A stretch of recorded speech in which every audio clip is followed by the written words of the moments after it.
संघर्ष ही जीवन है। प्राचीन समय की बात है, एक शहर में एक व्यक्ति रहता था जिसका नाम चंदन था। वह अपनी पत्नी और दो लड़का दो लड़की के साथ रहता था और वह किसी छोटे मोटे प्लॉट में काम किया करता था। चंदन और उसकी पत्नी खुशी खुशी अपना जीवन व्यतीत कर रहे थे। समय का चक्र बीत रहा था और उनके लड़का लड़की बड़े होते जा रहे थे। जब उसकी बड़ी बेटी कक्षा 5 में पढ़ रही थी, तभी एक दिन स्कूल की छुट्टी के समय जब वह लड़की सीढ़ियों से नीचे उतर रही थी, तभी पीछे से किसी लड़की से धक्के लगने पर वह सीढ़ी से नीचे गिर गई, जिसके कारण उसके पैर में चोट आ गई। जब लड़की घर पर लंगड़ाती हुई आई तो उसके पिता ने पूछा क्या हुआ। तभी लड़की ने उन्हें पूरी बात बताई। पिता ने सोचा छोटी मोटी चोट है और यह सोचकर उसने अपनी बेटी से कहा कि इसे गर्म पानी से सेक लो, ठीक हो जाएगा। कुछ दिन बीतने के बाद लड़की का पैर फूलने लगा और उसे चलने में दिक्कत होने लगी। तभी उसके पिता ने कुछ लोगों की बातें सुनकर किसी एक ओझा को ले आए, जबकि उसे कुछ नहीं आता और वह पैर ठीक नहीं कर पाया। कुछ समय बीतने के बाद जब उसकी लड़की की हालत और ज़्यादा खराब होती जा रही थी, एक दिन जब उसके पिता अकेले कहीं बैठे हुए थे तो वह मन ही मन सोच रहे थे कि क्या करे। तभी सोचते सोचते उनके दिमाग में आया क्यों न डॉक्टर से दिखाया जाए।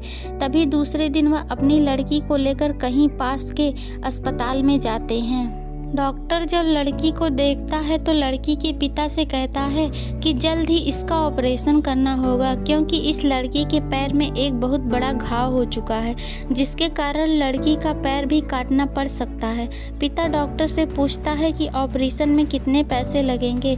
तभी डॉक्टर कहता है 40,000 रुपये लगेंगे। वह घबरा जाता है, लेकिन पैसे की तलाश में इधर से उधर जाने लगता है। इधर उधर भाग दौड़ करने के बाद पैसों की व्यवस्था कर लेता है और लड़की का ऑपरेशन हो जाता है। ऑपरेशन के बाद सुधार न होने के कारण पिता चिंतित रहने लगता है। इसी तरह 4 साल बीत जाता है तथा पैर में लाख लाख रुपए लगाने के बाद भी लड़की का पैर ठीक नहीं होता, जिसके कारण पूरा परिवार दुखी रहने लगता है। कुछ समय बीत जाने के बाद लड़की का विवाह हो गया और लड़की के जीवन में खुशहाली आ गई। पिता सोचता है कि अब सब कुछ ठीक हो गया है, संघर्षों का दौर खत्म हो गया, परंतु किस्मत को कुछ और ही मंजूर था। एक दिन जब वह बाजार जा रहा था, तभी पीछे से किसी ट्रक के द्वारा उसका एक्सीडेंट हो गया, जिसके कारण उसके सर में गंभीर चोट आई। चंदन महीने तक बिस्तर पर ही रहा। 1 महीने के बाद ठीक होने पर वह सोच रहा कि अब सब कुछ ठीक हो जाएगा। तभी उसकी पत्नी का स्वास्थ्य खराब होने लगा और वह बीमार पड़ गई। यहाँ वहाँ छोटे डॉक्टरों को दिखाने के बाद तबीयत और बिगड़ गई, जिसके कारण उन्हें वाराणसी के BHU अस्पताल में ले जाना पड़ा।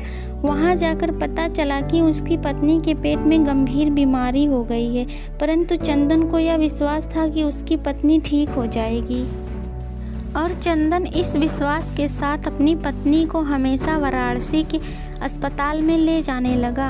कुछ समय बीतने के बाद पत्नी की तबीयत में सुधार आने लगी।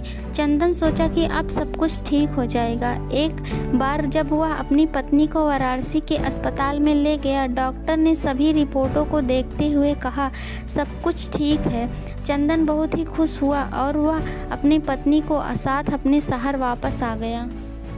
अगली सुबह सब कुछ ठीक था। चंदन का बड़ा और छोटा बेटा दोनों स्कूल चले गए और चंदन अपने काम पर चला गया। बड़ा बेटा स्कूल में सोच रहा था कि चलकर माँ से कुछ बातें करेंगे। तभी 11 बजे उसका मित्र आता है और कहता है कि चलो तुम्हारी माँ की तबीयत खराब हो गई है। बड़ा बेटा दौड़ता हुआ अपने घर की तरफ आता है। तब तक बहुत देर हो गई होती है। उसकी माँ की मृत्यु हो चुकी होती है। बेटा माँ को देखते ही फूट फूट कर रोने लगता है और वह अपनी माँ का अंतिम संस्कार करता है। 1 साल तक पूरा परिवार दुखी ही रहता है। कुछ समय बीतने के बाद दुखों के बादल छट जाते हैं और चंदन अपने लड़का और लड़की के साथ सुखमय जीवन बिताने लगता है। आज उसका परिवार खुशी खुशी जीवन जी रहा है।